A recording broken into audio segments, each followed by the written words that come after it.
Hey, I'm Mike Farrington. Welcome back to my shop. In this video, I'd like to show a slightly different way of cutting a mortise, and that's with a drill press and a bit known as an end mill. The resulting mortise is similar in shape to what you'd get if you used a router. All right, why don't we talk about some of the pros and cons. First pro is that the bits are cheap and easy to get, so that's good.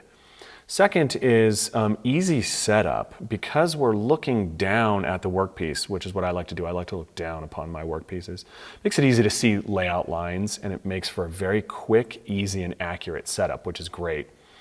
The thing that I like this method for best, though, is small parts that would be too small to clamp in place easily and use a router on. This method is perfect for that. So a couple of the cons, the actual cutting of the mortise is kind of slow. So if you had hundreds to do, I would say find a faster way. Most projects, though, only have a handful of mortises, and I would suggest that the easy and fast setup would offset the slower cutting speed. And lastly, most drill presses won't have enough rigidity to run much larger than a 1/2 inch diameter bit because the cutting forces involved just create too much deflection. Let's take a closer look at the bits I use. This is an end mill, or more specifically a roughing end mill. The serrated teeth going up the flutes are what make it a roughing end mill.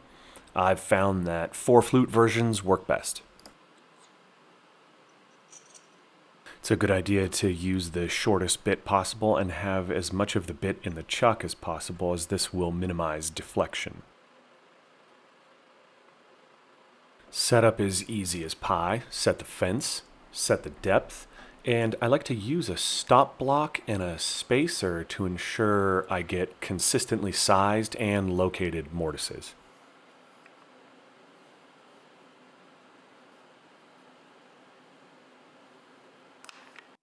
Before making a cut, I'd like to compare a brad point drill bit to an end mill. All drill bits, and more so brad point bits, have a center point that keep them going in a straight path. This makes for nice, accurate hole drilling. End mills don't have this. They have a tendency to wander, especially right at the start. However, as long as I move slow and clear chips often, I can get a pretty darn accurate hole. Okay, so here's where this method comes alive. After the initial hole is drilled, I simply move the piece over to the right a small amount and take another bite. I repeat this until I have a fully operational mortise. This is where the benefit of using the end mill comes into play. End mills don't mind this kind of cut, whereas a drill bit would wander big time.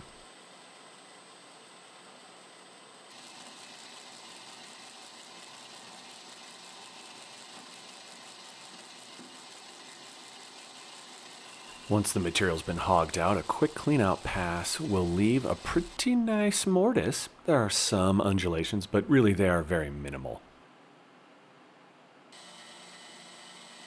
Here's a look at how I'm advancing the workpiece. I just use my thumb to scooch it forward a little bit at a time.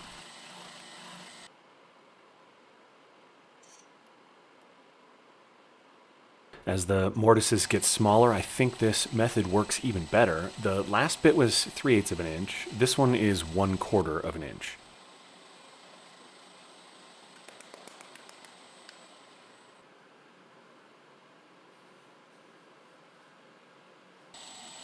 And this little guy is a 1/8 inch bit.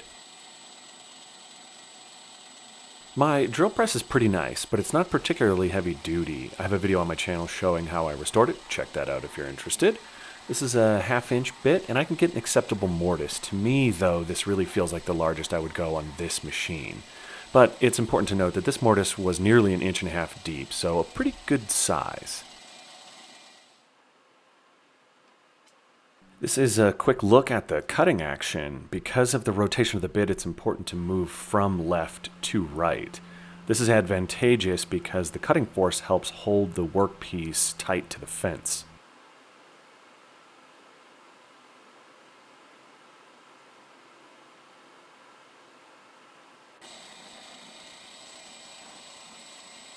A slightly more advanced technique is to slide the piece from side to side during cleanout. This works great if you have a good, secure way to hold the piece.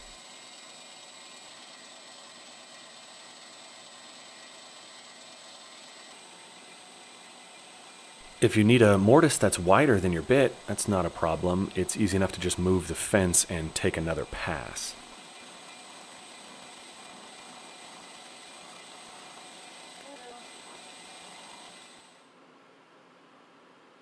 Well, have a look at that. Who doesn't love some 80s Sonic Youth? So as I mentioned earlier, this method is great for small parts. This piece is a little under 3/4 inch square, and I'm using a 1/4 inch bit here.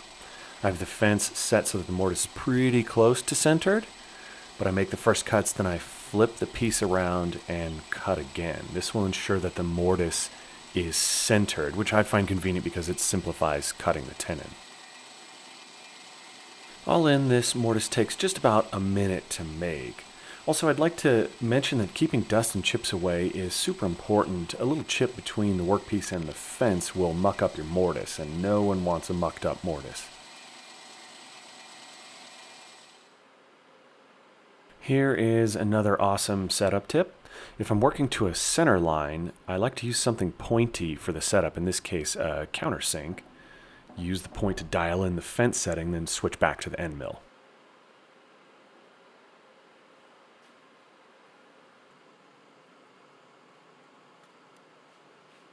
With all this talk of mortises, I think the tenons were getting lonely.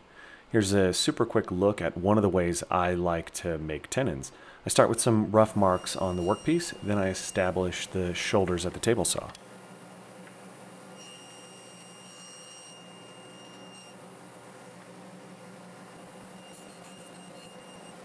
I lowered the blade because it looked like my first cut I had the blade set too high.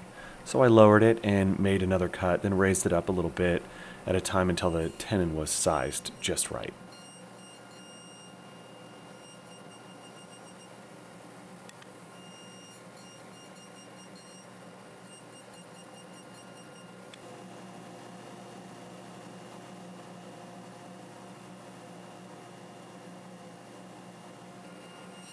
Same deal on the top and bottom edges.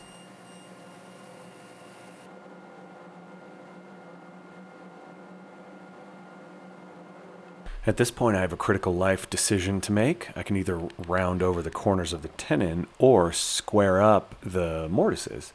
On smaller joints, I will normally square up the mortise, and I'm sure it's all in my head, but it just feels like the stronger thing to do. If you're interested, I'll have links below to the various end mills that I use. So I think overall this is a quick and easy way to cut mortises. It's also quiet and low stress, especially when compared to a router. This method probably wouldn't work for every situation, but it's a great technique to keep in your bag of techniques.